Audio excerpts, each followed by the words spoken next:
Michael228p here. Welcome to this ultimate tutorial video of how to script in FE2. A lot of people have been asking for this tutorial, so I made it. Also, please subscribe this channel for more quality tutorials. The next tutorial will be about the new shadow map lighting. Without further ado, let's get started. First, you should go to the link given in the description and get the FEMAP Kit made by Crazyblox. This will help you create FE2 maps more easily. Once you have gotten the kit, open up Roblox Studio. Please log in if you need to. Click on base plate, then go to the toolbox. Click this icon and search for Map Kit. The Mapmaking Kit will pop out as the first result. Click the kit, and the Mapmaking Kit will appear on your screen. If you don't see the toolbox window, go to the View tab and click the toolbox icon. Next, go to the Explorer panel on your right. Select Workspace, click the plus button, and insert a script. Also, rename it to Event Script. Finally, go to the Explorer panel again. Search for Event String. Copy its value to the script.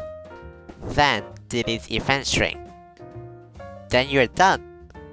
You're ready to begin your scripting journey. First off, let's talk about the first two lines of the script. The only important thing here is lib. Lib means library, and it is very important in FE2. Let me explain.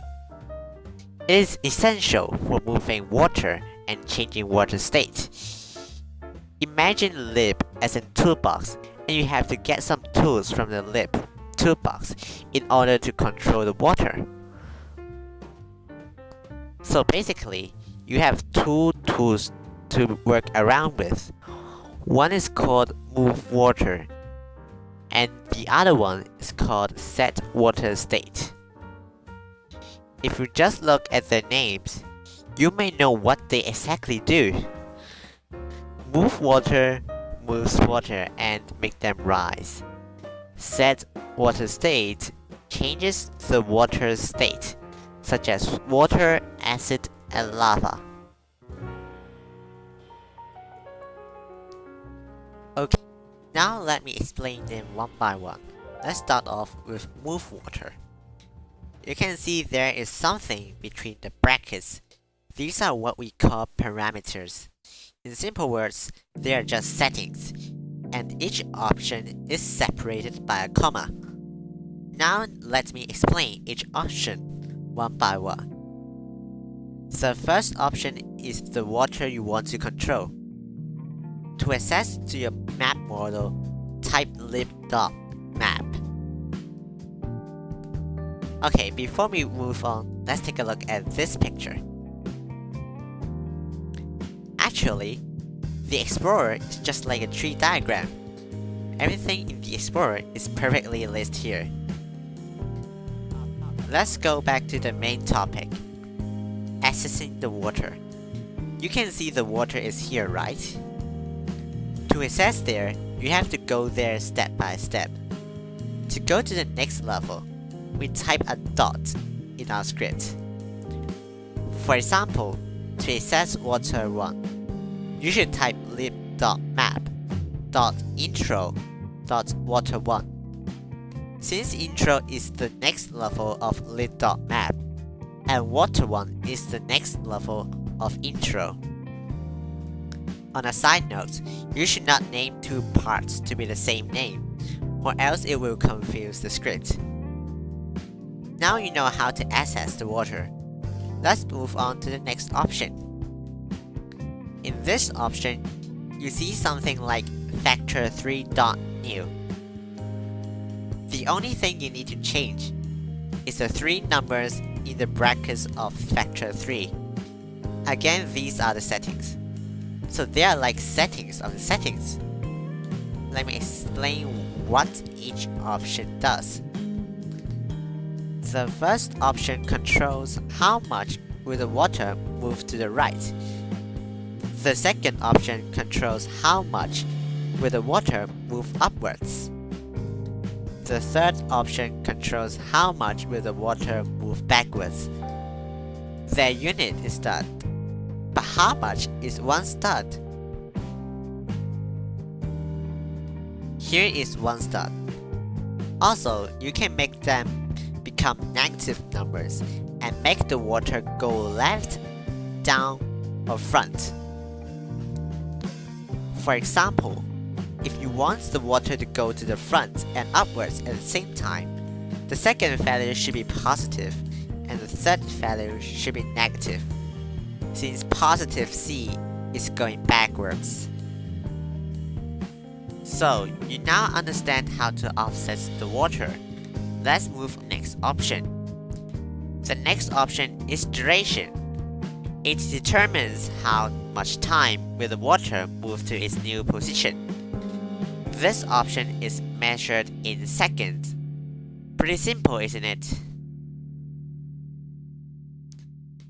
The last one is a little bit difficult to understand, but it is also quite useful.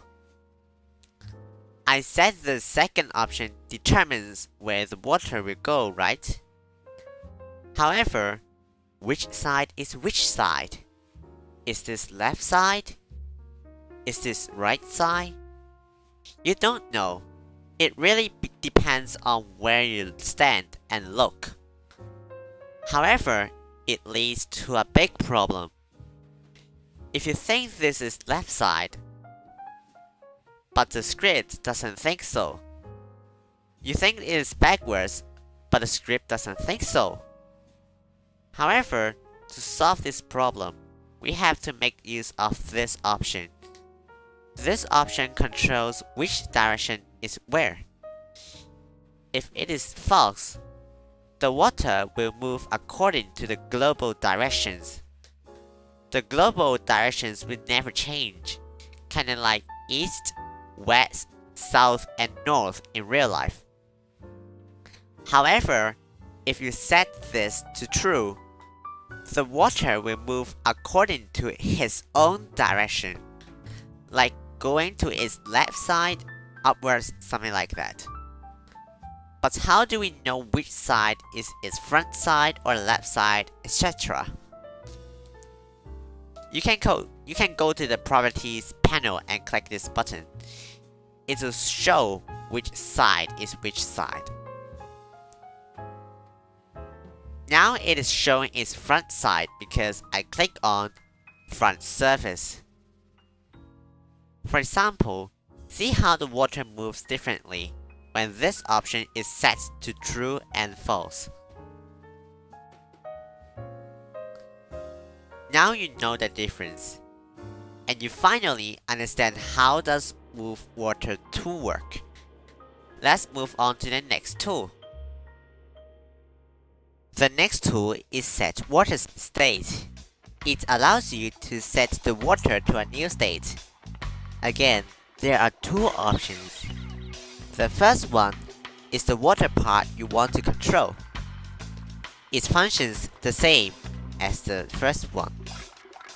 The second one is the state you want the water to change to, such as water, acid, lava. Make sure there are quotation marks on the both sides. Pretty simple, right? With these two tools, you can create your own levels of your dreams. However, there is an even more powerful tool behind. Introducing button functions. What are button functions?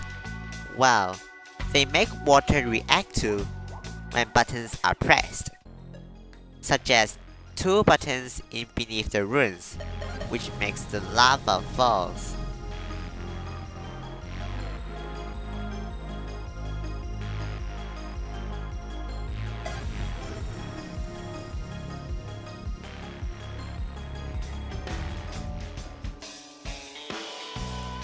So how to create button functions? Again, button functions is also a tool from our beloved lib toolbox, and we have to get it from there. So first, type in lib, then do the following. The number here represents which button is to activate the button function.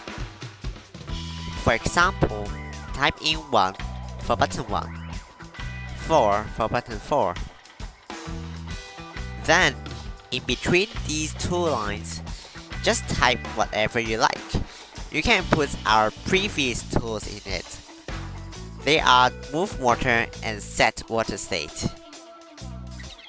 You can basically put everything in between these two lines. And that's it.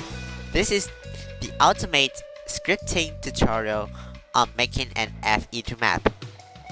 But before we go, let's take a look at one more example from this lab.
I hope to see you soon in the future. Goodbye.